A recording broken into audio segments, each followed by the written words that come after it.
Buenos días. Hoy traemos un tema que a menudo pacientes y familias viven con mucha angustia. Se trata del dolor. El miedo al dolor y a sus consecuencias es una preocupación constante en muchas personas que enfrentan un diagnóstico oncológico. Y no se trata solo del dolor físico, sino también de lo que representa la pérdida de autonomía, sufrimiento y en muchos casos incertidumbre. El dolor crónico en el contexto del cáncer es una experiencia compleja que afecta tanto al cuerpo como a las emociones, a las relaciones y a la vida cotidiana. Comprenderlo y abordarlo adecuadamente es fundamental para mejorar la calidad de vida de quienes lo padecen.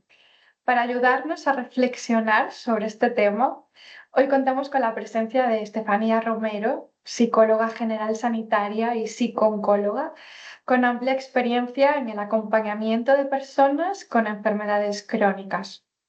Hoy abordaremos los múltiples factores que influyen en la vivencia del dolor, sobre el papel fundamental de la psicología en su manejo y sobre cómo acompañar con sensibilidad y eficacia a quienes conviven día a día con dolor. Así que nada, cuando quieras, Estefanía, comenzamos.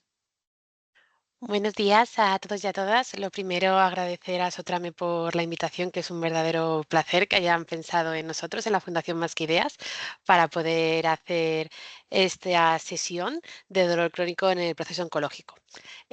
Como decía, mi nombre es Estefanía Romero y he acompañado durante muchos años a muchas personas con enfermedades oncológicas y hematológicas que conviven con ese dolor crónico. Luego veremos un poquito más cuáles son esas características para considerarlo dolor crónico, pero sí que lo que sabemos es el cómo afecta en nuestro día a día.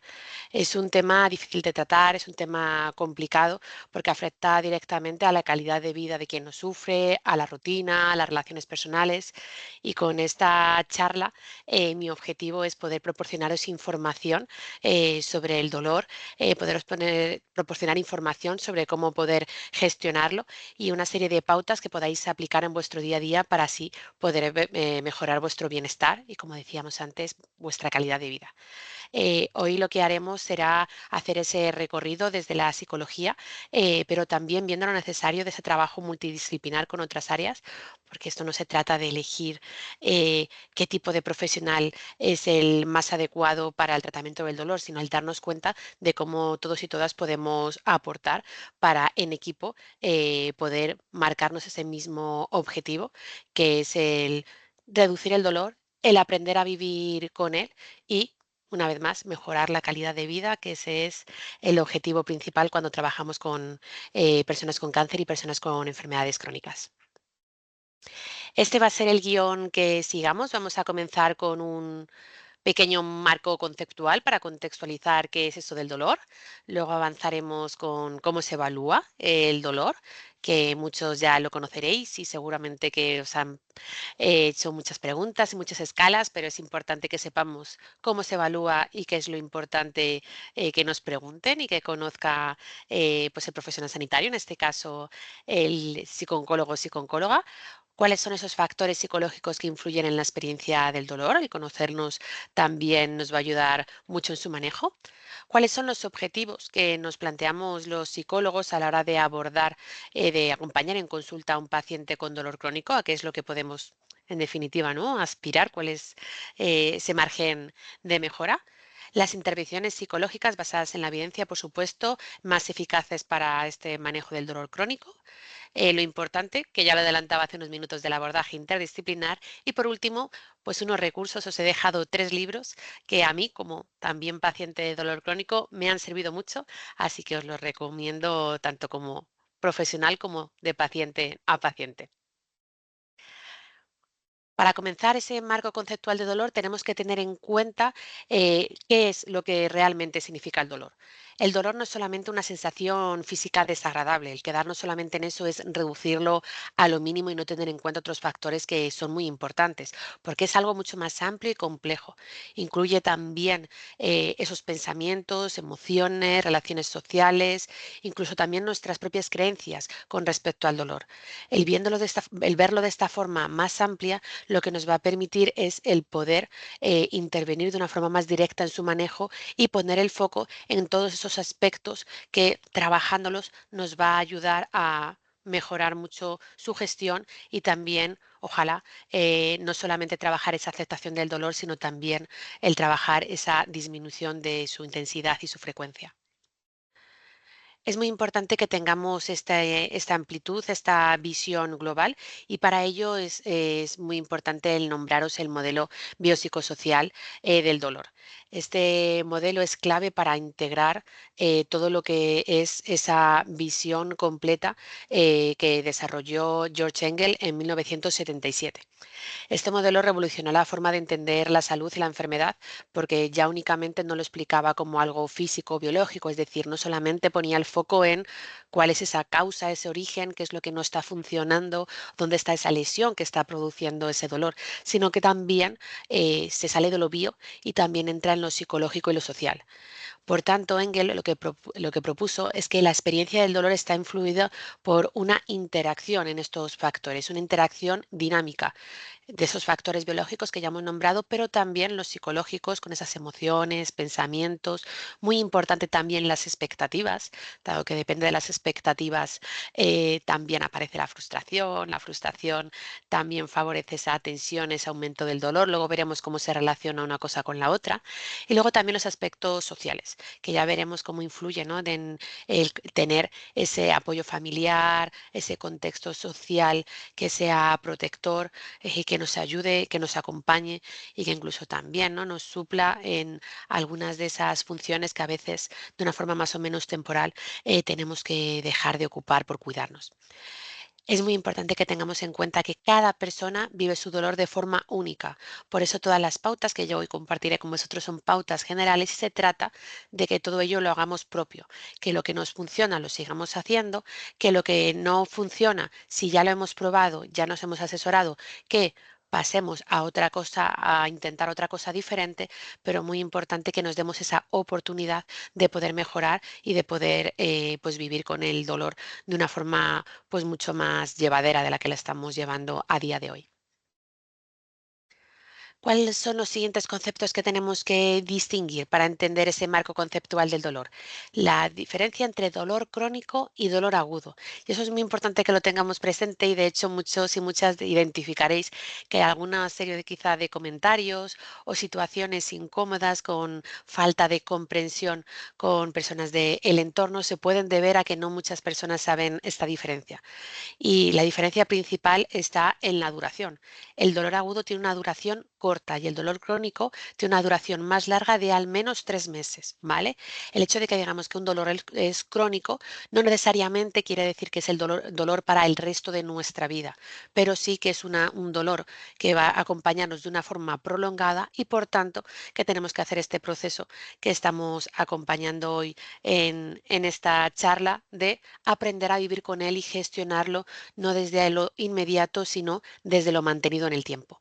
También es importante que veamos cuál es esa diferencia en cuanto a si sirve o no sirve de una señal de alerta. Si, por ejemplo, pues metemos la mano en una olla y nos quemamos, ese dolor que produce es una señal de alerta de ¿qué haces? Saca la mano de ahí, que te vas a producir un dolor innecesario.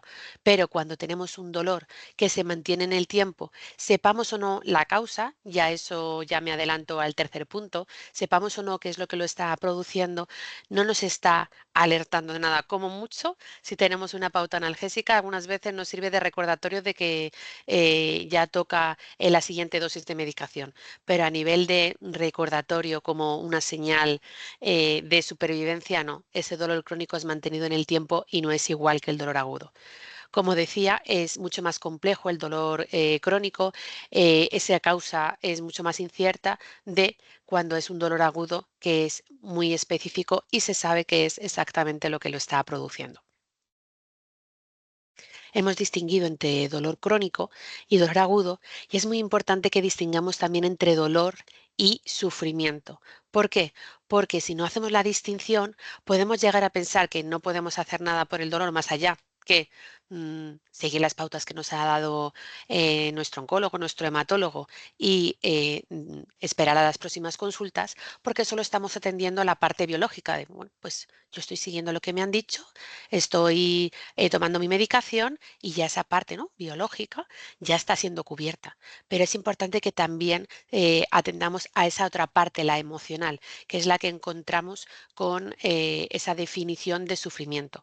Por tanto, podemos decir que el dolor es una experiencia física o sensorial y el sufrimiento es la respuesta emocional ante este dolor. A nivel psicológico, podemos intervenir sobre todo en ese sufrimiento, pero también, como veremos luego con algunas técnicas, como técnicas de relajación, mindfulness, ya me adelanto, también podemos actuar de forma directa sobre ese dolor físico, favoreciendo el que pueda ser pues, de una menor intensidad por todos esos factores psicológicos que entran en juego en cuanto a dónde ponemos la atención, cómo nos cuidamos y qué decisiones tomamos en esta convivencia con el dolor. Hemos terminado esa primera parte de marco conceptual del dolor y pasamos a esta segunda, que es la evaluación psicológica del dolor. Desde mi trabajo como psicóloga, uno de los pasos más importantes para poder acompañar a un paciente crónico o oncológico que vive con dolor crónico es una evaluación completa de ese dolor, desde una perspectiva emocional y psicológica. Y para poder hacerlo necesitamos conocer lo que llamamos la historia de vida del dolor, el poder volver atrás y hacer como ese screening, esa detección de cuándo empezaron esos primeros síntomas del dolor, el poder saber qué momento vital estábamos, qué es lo que estaba pasando, si se ha identificado o no se ha identificado ya a nivel médico cuál es ese origen, el cómo lo gestionamos, cuáles son los cambios que hubo en cuanto a esa evolución del dolor, qué tratamientos se ha probado, qué técnicas, ya no solamente a nivel de medicación farmacológica, sino otro tipo de técnicas que se hayan podido emplear, también incluso a nivel psicológico para poderlo hacer más llevadero, cuáles han funcionado, cuáles no. Como veis, pues ese recorrido desde el comienzo hasta el momento presente para así podernos hacer una idea de cómo ha sido esa convivencia con el dolor. Pero muy importante, no se trata únicamente de ver qué es lo que ha ido pasando, qué es lo que se ha ido intentando. No podemos perder de vista cómo hemos estado viviendo a nivel emocional todo eso que ha pasado, porque ahí es cuando nos va a dar esas pistas a los psicólogos el poder saber, ¿no?, cómo ha sido esa gestión emocional, si ese dolor nos ha llevado a aislarnos, si ese dolor ha hecho que hayamos dejado de hacer actividades que nos gustaban, que eran gratificantes, si ese dolor nos ha afectado, por ejemplo, ¿no?, al mundo laboral, a nuestro desempeño en el día a día, nos ha podido llegar a hacer más dependientes, el cómo hemos vivido y todas esas consecuencias que ha tenido es muy importante que también lo tengamos en cuenta, porque si no estaremos perdiendo una parte muy importante de la vivencia de la persona que está conviviendo con ese dolor crónico. Pero claro, no somos solo nosotros mismos. Antes hemos dicho con ese modelo biopsicosocial que también tenemos que tener en cuenta a las personas del entorno. Entonces también es muy, muy, muy importante evaluar cuál es ese apoyo social que se ha tenido a nivel familiar, a nivel de amistades, a nivel laboral, todo lo que son esas personas, ¿no?, que nos rodean y que pueden apoyarnos más, menos, ser más o menos empáticas. Es importante que también lo sepamos porque nos va a dar también muchas pistas con respecto a cómo está pudiendo ser ese autocuidado de la persona que lo sufre, como decíamos antes, ¿no? Si cuenta con ese apoyo de, en los días de mayor dolor, el poder delegar según qué tareas y también en los días de mayor sufrimiento, de mayor dolor emocional, de poder desahogarse y compartir esa experiencia con las personas de su entorno. También es importante que podamos conocer cuál es su historia a nivel psicológico, si anteriormente ha tenido episodios de ansiedad, depresión, situaciones difíciles, ya que esto nos va a dar mucha información, muchas pistas de cuáles son esas herramientas que puede tener la persona que convive con el dolor y también de cuáles son esos aspectos que se tienen que desarrollar en la terapia. Toda esta situación nos ayuda no solamente a entender la experiencia de dolor, sino también a ofrecer herramientas más efectivas y personalizadas.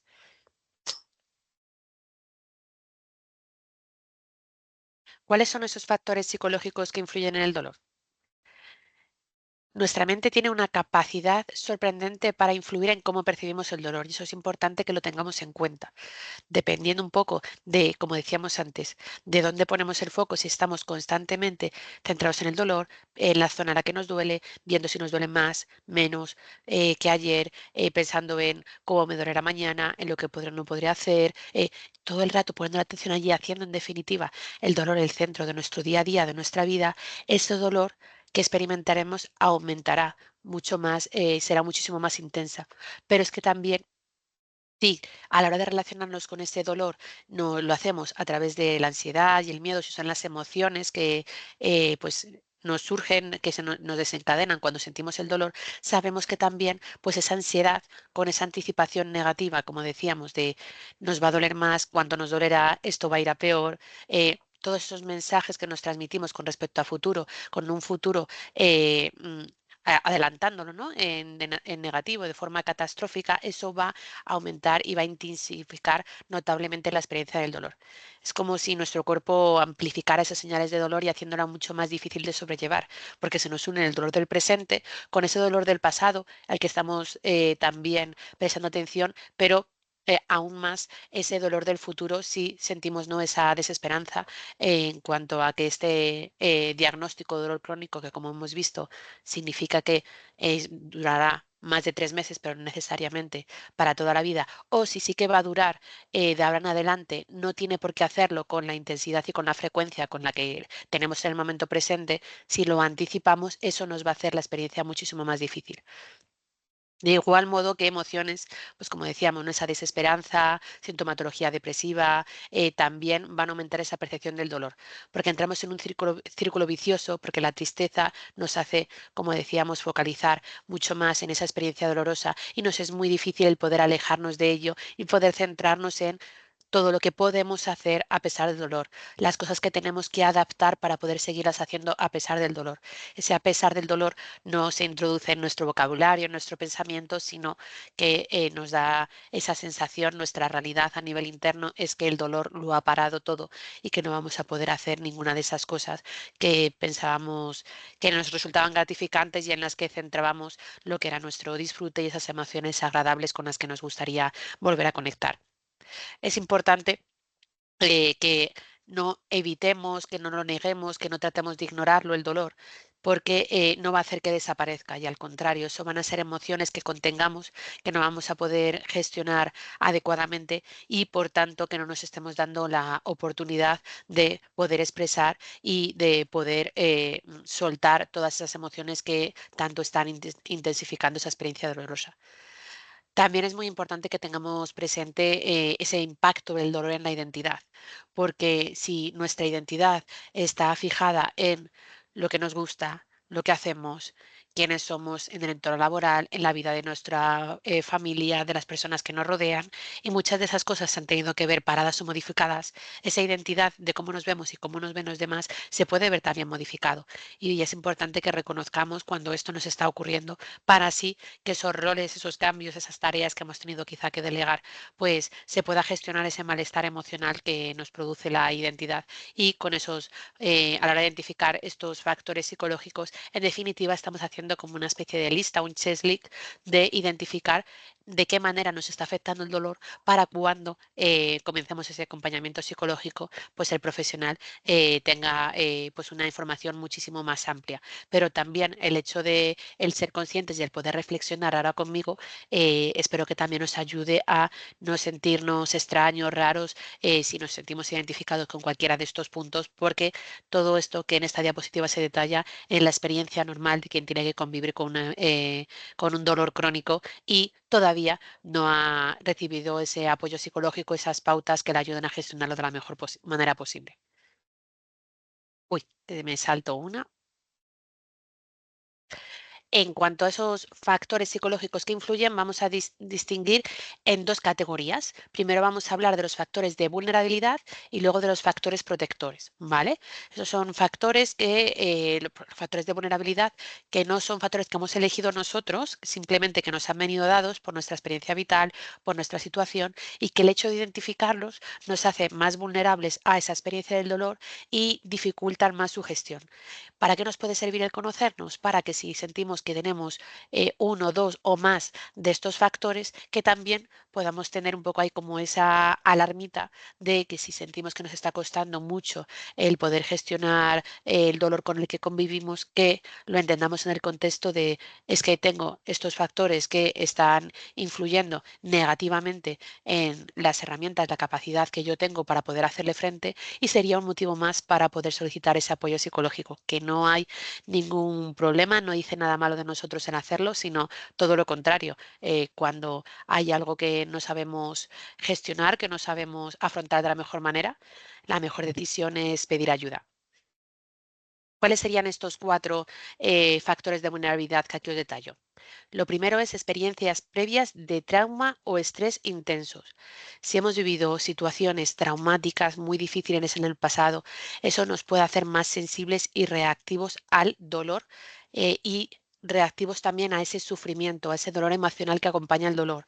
Esa sensación, ¿no?, de esto se me va acumulando, como se suele decir, ¿no?, llueve sobre mojado, aunque anteriormente no vivía con este dolor físico, sí que he vivido con otras situaciones muy complicadas y todo ello sumado se me hace demasiado con lo que gestionar. También esto lo que produce es que se da una percepción negativa de nosotros mismos si sentimos que todo lo malo nos pasa por esa experiencia previa y esa experiencia del presente. Entonces, todo esto que hemos hablado anteriormente, ¿no?, de la identidad, se ve especialmente dañada, al igual que la autoestima, y razón de más para el poder identificar si vamos a ser o no capaces de poder gestionar esto con nuestra historia vital nosotros solos. También la historia de trastornos emocionales. Si anteriormente hemos experimentado ansiedad, depresión o algún otro tipo de trastorno psicológico, somos más propensos a vivir el dolor de una forma más intensa y negativa por el mismo momento, por la misma situación, porque el hecho de pasar por una situación de dolor crónico, el tener que convivir con ello y convivir con ese sufrimiento, nos puede reactivar algunas cosas que anteriormente, aunque ya tengamos esos episodios de ansiedad y depresión ya cerrados, puede hacer muchísimo más fácil el conectar con ese malestar que en su día vivimos y que el camino hacia ese proceso de aceptación sea muchísimo más difícil. También muy importante la baja percepción de control. Si sentimos que no tenemos control sobre nuestra vida, sobre nuestro cuerpo, sobre nuestro dolor, que simplemente las cosas negativas nos pasan y nosotros no podemos hacer nada por evitarlo, y sentimos incluso que no es que no es nuestro papel, que estamos frustrados porque da igual lo que haga, que estas cosas me siguen pasando y no voy a poder hacer nada por evitarlo. Si no tenemos ese afrontamiento más proactivo, si no lo tenemos con esa baja percepción de control, con ese afrontamiento que diríamos más evitativo, desde ese convencimiento de que no vamos a poder cambiar gran cosa, también es un factor de vulnerabilidad. Y muy importante, veremos que este último, cuando es escaso, es factor de vulnerabilidad, pero también es el primer factor de protección cuando sí que se da, que es ese apoyo social y familiar que estábamos viendo. También es importante que tengamos en cuenta de que si tenemos ese escaso apoyo social y familiar, va a dificultar nuestro autocuidado porque no vamos a poder, como decíamos hace un ratito, delegar esas tareas, permitirnos pues esos días peores de poder bajar el ritmo, poder bajar la actividad, que algunas de esas cosas que hacíamos, ¿no?, que antes decíamos muy ligadas a la identidad, dejar de hacerlos para que los haga otra persona cuando tenemos los periodos de un dolor más intenso o más frecuente en el día, en la semana, en el mes. Entonces, escaso apoyo social nos afecta en lo emocional, pero también nos afecta en el día a día. Los factores protectores, como decía, es al contrario. estos nos ayudan a tener esas herramientas para poder gestionar lo mejor posible todo ello y que tengamos como ese pasito avanzado con respecto a esa convivencia con el dolor, esa aceptación del dolor crónico. Ese apoyo social familiar fuerte es un factor de protección, como antes comentaba. También la espiritualidad y el sentido del propósito. Esto es algo que a nivel de bibliografía y también las personas los profesionales sanitarios que trabajan con personas que conviven con dolor y con enfermedades graves, pues señalan que el tener creencias espirituales, religiosas, sólidas, que también como tener un propósito claro, nos ayudan a la hora de sobrellevar situaciones dolorosas. Y eso es importante que lo tengamos en cuenta porque hay algunas veces que entramos en la comparación. Entonces, si vemos esto de una forma amplia, que antes hemos dicho que la experiencia de dolor es individual de cada persona, pues hay algunas veces que podríamos decirte, ¿y por qué yo lo llevo de esta manera, otra persona lo lleva de otra? Pues el conocer todos estos factores, cómo es el apoyo, cuáles son nuestras experiencias psicológicas, nuestras experiencias vitales, el cómo puede influir también la espiritualidad, el conocerlo todo en conjunto nos ayuda a reforzar esa idea que no tenemos que compararnos entre personas que convivimos con dolor, sino al contrario, el ayudarnos, que es de lo que se trata. ¿Cuál es el tercer factor protector? La resiliencia emocional, que es esa capacidad que tenemos de adaptarnos a situaciones difíciles, aprender de ellas y recuperarnos emocionalmente. Eso es importante que lo tengamos en cuenta porque hemos hablado como factor vulnerable el tener traumas y situaciones muy complejas en nuestra historia vital. Si hemos desarrollado esa resiliencia y nos hemos sobrepasado y nos hemos recuperado emocionalmente de ellas, esa misma situación dejaría de ser un factor vulnerable y sería un factor protector, porque a la hora de tener que enfrentar esta convivencia con el dolor crónico, este hacer frente a lo que supone a nivel biológico, psicológico y social, contaremos con más herramientas que otras personas que no han tenido que desarrollarlas porque la situación no les han puesto en esos momentos tan complicados. Y como último factor protector, y esto es muy importante, que no se nos despista nadie, prácticas saludables de autocuidado. ¿Por qué es muy importante? Porque esto es algo que todos podemos intervenir en ello. Podemos decir, bueno, es que mi apoyo social y familiar pues no es fuerte y no hay nada que pueda hacer por evitarlo. O pues mira, no conecto con espiritualidad, con religión, no hay ningún tipo de problema, es simplemente un dato para conocer o no me considero una persona resiliente porque por mis experiencias vitales no he tenido que desarrollar esa capacidad y no sé si voy a ser capaz en esta situación del presente desarrollarla. Perfecto. Pero este último punto, esas prácticas saludables de autocuidado, eso está en la mano de todos y todas. Y es importante que las tengamos en cuenta porque nos lleva a un afrontamiento proactivo, no a ese evitativo de hacer como que el dolor no existe. Entonces, todo lo que podamos hacer para mantener rutinas de autocuidado a nivel físico, a nivel emocional, ejercicio físico, alimentación equilibrada, gestión del estrés, que también influye negativamente en la tensión y esa tensión cuando se da a nivel muscular también puede agravar la experiencia del dolor, todo lo que sea el intervenir en nuestro cuidado, ponernos en el centro, el poder pedir esa ayuda que necesitamos, va a ser un factor muy protector para esa experiencia. ¿Cuáles serían entonces esos objetivos de abordaje psicológico? Yo os he compartido los objetivos que yo pongo en práctica en el momento en el que acompaño a una persona que convive con un dolor crónico de tipo oncológico o de otro tipo, porque es importante el que como pacientes también podamos saber, ¿no? De, vale, si yo doy el paso de atender, ¿no? A esta gestión del dolor y a pedir ayuda a un profesional, ¿qué es lo que puedo encontrar, ¿no? En esa consulta de un profesional especializado en la gestión del dolor. El primer objetivo que yo me marco es el reducir la percepción negativa del dolor. Antes hemos hablado de anticipar negativamente, hemos hablado también de todo lo relacionado con las expectativas, de la identidad, del cómo introducimos ese dolor, incluso la enfermedad que nos lo está produciendo, si es el caso, dentro de nuestra identidad y ya sentimos que somos la enfermedad, que somos el dolor, que alguien nos pregunta qué tal, cómo estás, cómo te va, cuánto hace que no nos vemos y solo hablamos de la enfermedad, solo hablamos del dolor porque nos hemos fusionado con ello. Eso no significa el que tengamos que negar el dolor, que tengamos que minimizarlo, que tengamos que hacer, ya hemos dicho, lo de que hacer como que no existe, no funciona, sino que tenemos que aprender a interpretarlo de una manera menos amenazante. Es decir, hablar de él de una forma más descriptiva y menos cargada a nivel emocional de todo lo que es esa experiencia del pasado, que el hecho de revivirla nos afecta negativamente, y esa experiencia de futuro que la desconocemos y que anticiparla de forma catastrófica lo único que nos va a generar es mayor malestar. Por mucho sentido que pueda parecer de, bueno, pero si esto ha sido así y está siendo así, lo lógico pensar es que será así de la misma manera, ya. Pero como ahora no podemos intervenir, lo veremos luego en el mindfulness, como no podemos intervenir sobre ese futuro, más allá que para poder procurar el que sea lo más llevadero posible, pues no tiene sentido que estemos anticipando lo mal que estaremos entonces. Ya cuando llegue ese entonces ya veremos qué podemos hacer para estar un poco menos mal. ¿Cuál es el segundo objetivo que yo me marco? El promover un afrontamiento activo del dolor. Ese de afrontamiento activo, proactivo, ya me lo habéis escuchado varias veces en el ratito que llevamos compartiendo. Y esto es muy importante que los distingamos de ese afrontamiento evitativo.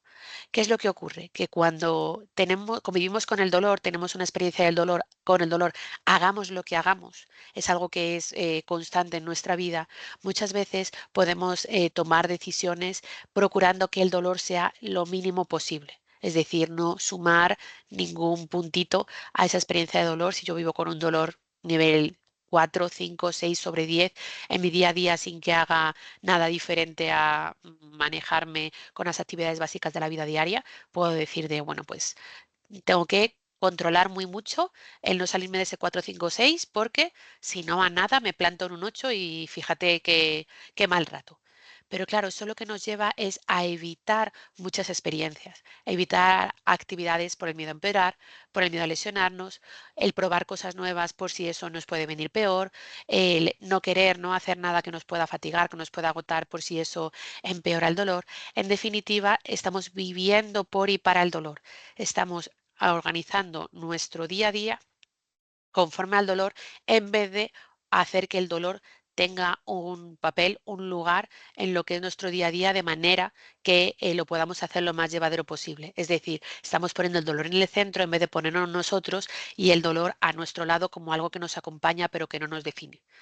Y el hecho del poder cambiar ese chip, de promover un afrontamiento activo, también lo que nos va a ayudar es a adaptar algunas de esas actividades gratificantes que nos gustaban, que se han visto paradas, para ver de qué manera, si no todas, muchas de ellas, podamos seguir haciéndolas. No exactamente de la misma manera que antes la hacíamos, pero entre no hacer algo que nos gustaba mucho y hacerlo de otra manera, aunque al principio nos duela porque el conectar con esa adaptación nos lleva también a sentir y a conectar con todo lo que ha cambiado y todo lo que no nos gustaría que se hubiera producido, pero una vez pasado, ¿no?, ese primer momento de conectar con la realidad de lo que está pasando, nos estamos dando la oportunidad de poder disfrutar de todas esas cosas que si entonces nos gustaban, pues vamos a volver a conectar con esas emociones agradables que nos producían. Y el tercer objetivo sería facilitar una mejor adaptación emocional y social del dolor. Si hacemos ese primer punto, ese promover afrontamiento activo, también estaremos disminuyendo ese aislamiento a nivel social. ¿Por qué? Porque nos estaremos dando la oportunidad de salir de casa, poder interactuar con otras personas, poder hacer algún plan, porque algo muy importante que se me olvidaba decir en el anterior punto. Antes decíamos, ¿no?, de convivir con 4, 5, 6 de dolor, hagamos lo que hagamos. Lo que digo, si llevamos poquito, lo que voy a decir ahora, si llevamos poquito conviviendo con el dolor crónico, nos puede llamar la atención o nos puede incluso escandalizar un poco, pero yo es algo que en mi experiencia con el dolor crónico me digo y que también ha ayudado a muchos pacientes, que es que si nos tiene que doler, hagamos lo que hagamos, que al menos no duela por un buen motivo. Si, si nos tiene que doler 4, 5, 6, hagamos lo que hagamos, quizá podamos valorar que merezca la pena que nos duela un 8, pero esos dos puntitos que lo hayamos sumado, que sea porque hayamos estado haciendo esa actividad que nos gustaba tanto, porque hayamos estado compartiendo con un grupo de amigos, con la familia. Doler nos va a doler y, por supuesto, es diferente la intensidad, incluso la medicación que tenemos que tomar para controlar un dolor más o menos intenso, pero en el momento en el que aceptamos que doler nos va a doler y que nosotros podemos actuar con respecto al dolor, hay algunas veces que flexibilizamos ese mantenernos lo más estáticos posibles para que el dolor no aumente y ciertos aumentos de dolor podemos llegar a vivirlos como un ha merecido la pena ese extra de dolor si eso ha significado que haya podido disfrutar de este momento tan especial. Y ese facilitar la mejor adaptación, decíamos que nos saca del aislamiento y que nos pone en contacto con los demás, pero luego también nos ayude a adaptarnos emocionalmente a las emociones que nos produce. Hemos hablado de esas expectativas y el cómo viene ligada con la frustración, el gestionar la frustración de estoy intentando muchas cosas y no estoy viendo esos beneficios, me levanto día a día y el dolor sigue ahí. También esa tristeza, el enfado, uno de los objetivos, el tercer en este caso, es gestionar esas emociones asociadas al dolor para poder convivir mejor con ellas y que no sean de tal intensidad que nos bloqueen o que nos limiten nuestro día a día. Hemos hablado de esos objetivos, pero tenemos que ver cuáles son esas intervenciones psicológicas basadas en la evidencia que nos pueden llegar a alcanzar, que nos pueden llevar a conseguir el tener esos tres objetivos de los que hemos hablado. Existen diferentes intervenciones psicológicas que son efectivas para manejar el dolor.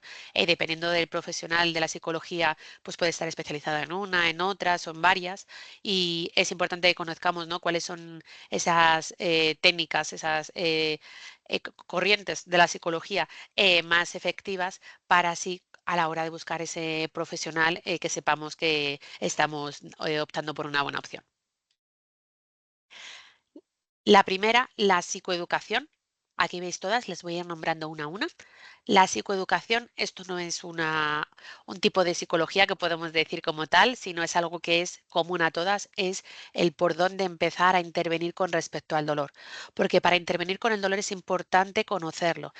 Es importante también el ofrecer información a la persona que está conviviendo con él sobre cómo funciona el cuerpo, la mente, las emociones, todo lo que hemos estado hablando, el poder ver cuál es esta relación de unos y otros para aumentar esa sensación de control que decíamos que el tenerla baja era un factor de vulnerabilidad, pues queremos acabar con ese factor de vulnerabilidad aumentando esa percepción de control y transmitiendo a la persona que convive con el dolor que sí que hay muchas cosas que pueden hacer y para ello tiene que entender cómo funciona.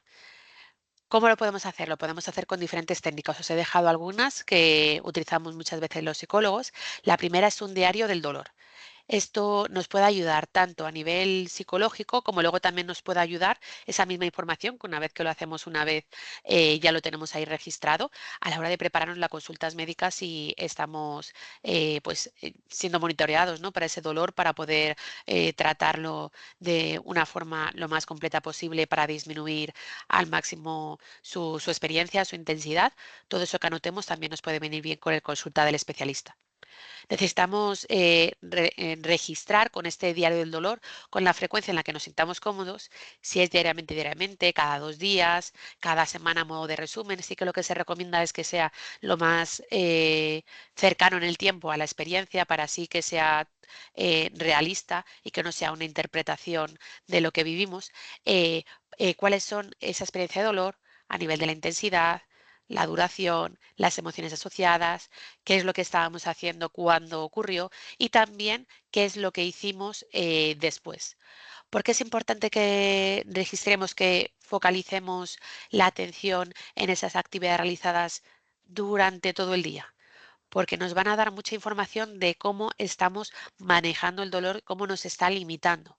Si sabemos que lo que estábamos haciendo esa mañana, por ejemplo, ¿no?, si contamos que el dolor ha aparecido al mediodía, sabemos que estábamos haciendo esa mañana, podemos identificar si hay algo que hemos hecho que haya podido producir ese mayor incremento del dolor. Puede ser que sí, puede ser que no. Si podemos ver qué es lo que estábamos haciendo en ese mismo momento, también podemos sacar esa conclusión, pero muy importante.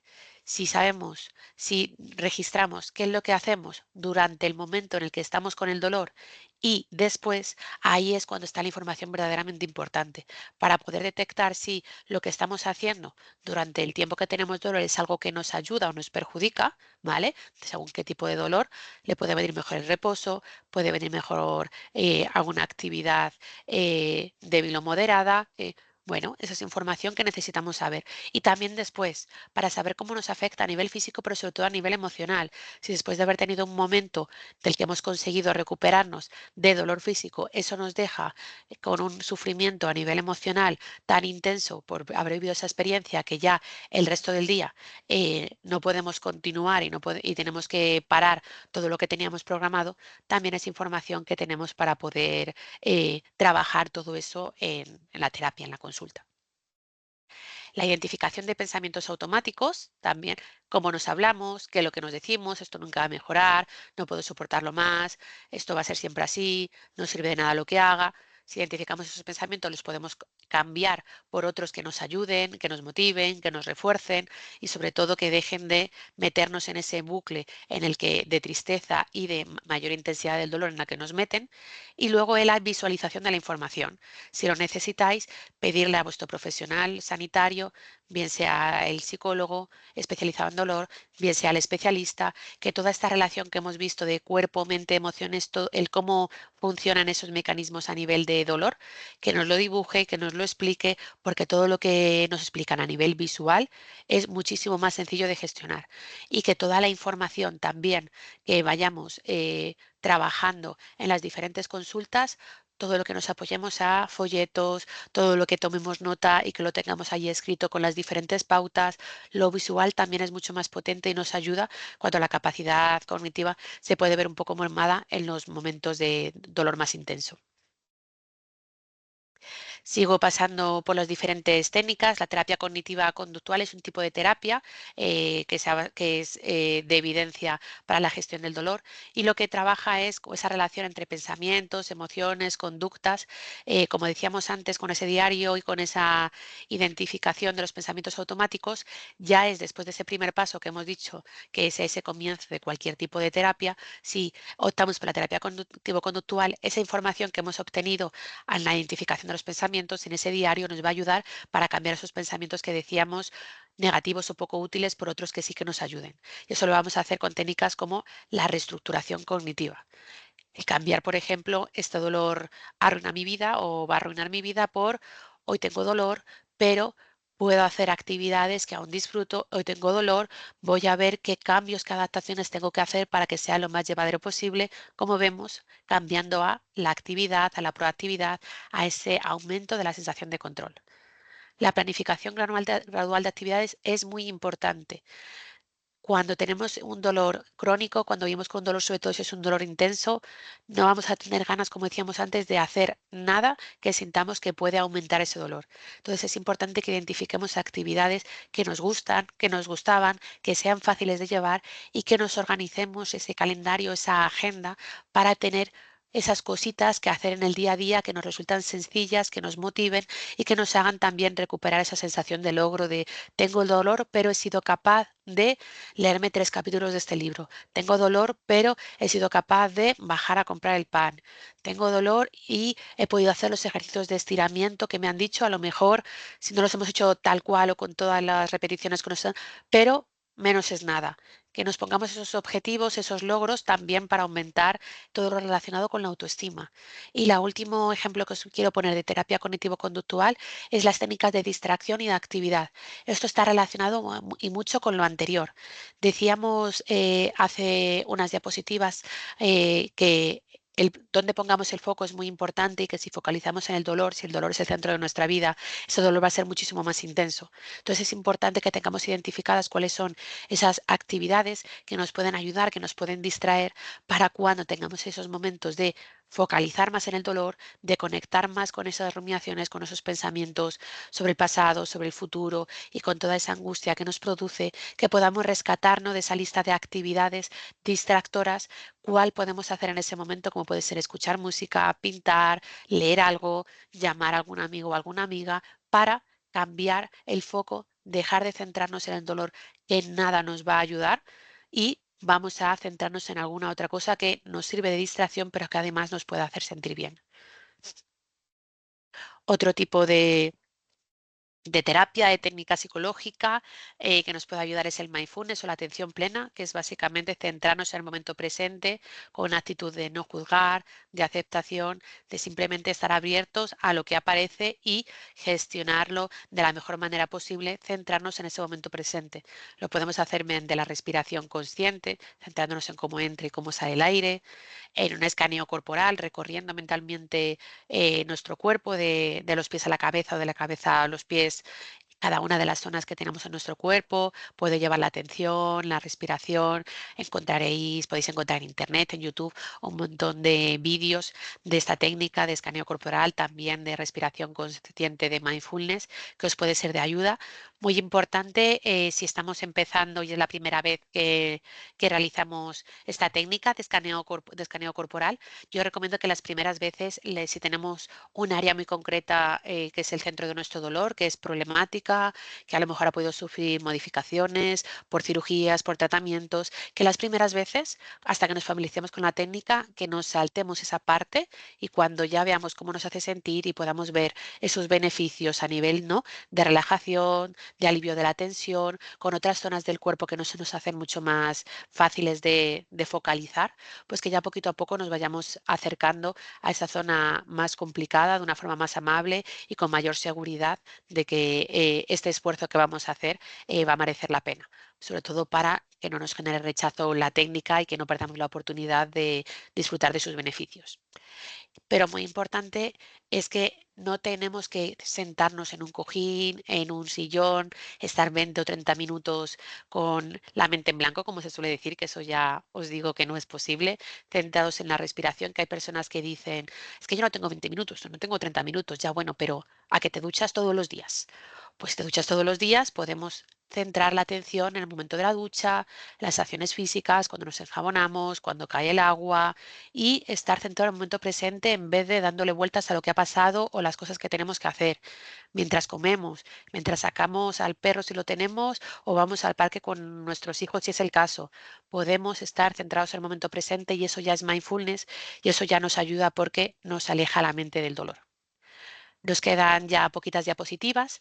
Otro tipo de terapia que está muy especializada en la aceptación del dolor crónico es la terapia de aceptación y compromiso o ACT, y también nos ayuda a el poder aceptar esas experiencias difíciles en lugar de luchar contra ellas. Hay diferentes técnicas, la metáfora del pasajero no deseado. También podéis encontrar vídeos sobre esta metáfora, clarificación de valores, que eso quiere decir conectar con esos valores que son lo que es importante para nosotros, esos valores que hemos aprendido, que nos han enseñado, que nos han inculcado, en definitiva, conectar con lo que permanece a pesar del dolor para que ese cambio de identidad que estamos haciendo frente, que poderlo gestionar mucho mejor y darnos cuenta de que quién somos, eso permanece y eso va a seguir siendo. Y luego también hay otro tipo de ejercicios, como ejercicio de expulsión, que bueno, esto es algo más en lo que podríamos profundizar, pero es el cómo nos manejamos con los pensamientos, dejándolos ir, no quedarnos enganchados en ellos.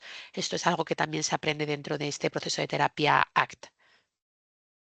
Y por último, las técnicas de relajación. Esto, como decía antes, con la psicoeducación, que es algo con lo que prácticamente cualquier terapia comienza, las técnicas de relajación es algo que conocemos todos los psicólogos y que pues podemos aprender de cualquier psicólogo, pero sobre todo si está especializado en dolor crónico. Podemos utilizar la respiración profunda, que si la combinamos con el contar mientras recogemos aire, lo mantenemos y lo expulsamos, también nos va a ayudar como herramienta distractora. Si pensamos en contar, no pensamos en el dolor. Relajación muscular progresiva son esos ejercicios de tensión, relajación, que solo en algunos casos, dependiendo de cuál es, cómo es nuestro dolor, es recomendable. Por eso es una técnica que es importante que consultemos si es beneficiosa para nosotros a nuestro especialista. Y luego la visualización guiada. La visualización guiada, en definitiva, es crear un espacio en nuestra mente placentero, relajante, una playa, un lugar que nos dé calma de nuestra vida, de nuestra infancia, o que nos gustaría haber ido y que somos perfectamente capaces de imaginar, ¿no?, una playa paradisíaca al que alguna vez querremos ir, pues bueno, pues si esa playa nos transmite calma, pues que en esos momentos difíciles en el que conectar con el presente es tan complicado a nivel físico, que conectemos con el presente a nivel emocional desde esa visualización mucho más amable y llevadera de lo que estamos teniendo en ese momento que vivir.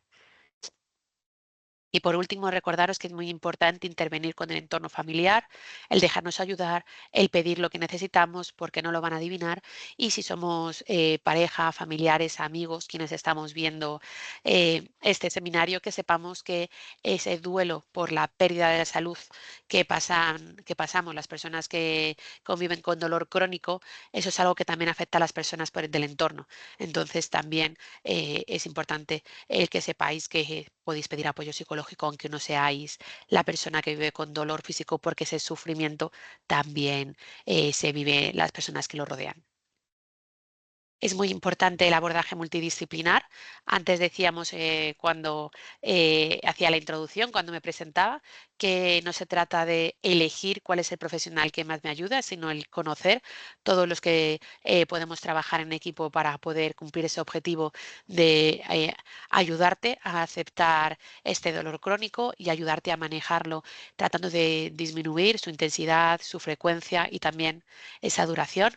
Personal de medicina, de enfermería, psicología, fisioterapia, terapia ocupacional, trabajo social, farmacia, podología, si el dolor está ubicado en esa zona.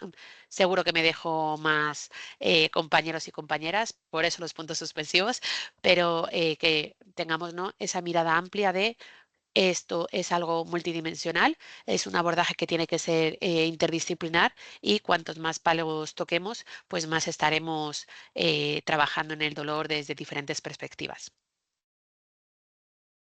Y ya por último, os dejo estos 3 libros a modo de recurso, muy centrado los 2 primeros de ellos en la terapia mindfulness. El primero, que es el que más os recomiendo, el Tú no eres tu dolor, de Vijamala Burch y Danny Penman. Es muy efectivo, es como si fuese un programa mindfulness, de hecho sesiones, bueno, es como si fuese, no, es literalmente solamente que desde en formato libro, en el que vais a poder ver pues toda esa conceptualización, toda esa explicación, diferentes técnicas. Está organizado en esas sesiones, tenéis códigos BIDI para poder realizar esas prácticas en casa. También hay dentro del propio libro, ¿no?, esas tareas para casa por si lo queremos seguir tal y como está marcado el programa e ir avanzando progresivamente. Es muy, muy efectivo, pero también nos ayudan con esa parte de la identidad, con ese tú no eres tu dolor. El segundo, que comparte autor, Vijamala Burch, es Vivir bien con el dolor y la enfermedad, y es Mindfulness para librarte del sufrimiento. Aquí es muy relacionado con el libro anterior, pero hace mucho más hincapié en ese factor emocional, en cómo vivimos el dolor. Se centra también, por supuesto, en la parte física con esa práctica de mindfulness, pero también en esa experiencia a nivel emocional para poder gestionarlo de una manera más llevadera. Y el tercero, Evitar el sufrimiento, claves para aceptar el dolor y no padecer, de Ramiro Acalle. También es un libro súper, súper recomendable. Yo os animo a que miréis los 3, que busquéis los índices, las contraportadas, que podáis ver, hablar, buscar información incluso de estos autores, y que podáis decidir vosotros y vosotras con cuál conectáis más. Quién sabe, a lo mejor comenzáis con uno y luego seguís con los siguientes. Muchísimas gracias por vuestra atención, ha sido un placer, y cualquier pregunta que me quieras hacer, yo encantada de poder resolverla. Estefanía, muchísimas gracias por tu presentación. Gracias por recordarnos que incluso en los momentos más difíciles hay herramientas, acompañamiento y espacios de escucha que pueden marcar una gran diferencia. Me refiero a una gran diferencia en la vida de quienes viven con dolor. Y creo que ha sido un verdadero placer escucharte y nos vemos en futuros encuentros. Perfecto, ha sido un placer, espero que sirva, y cualquier duda que se plantee, yo encantada que me contactéis y poderlas ir resolviendo, que como es algo que a nivel profesional y también a nivel personal vivo con ello, pues también que eso es algo, ¿no? Que hacéis un papel muy importante las asociaciones, que cuando alguien ya ha pasado por ello y tiene esa experiencia, que pueda ayudar a los que vienen después. Entonces, también el poder hacerlo yo. Efectivamente, pues nada, muchísimas gracias. Un placer.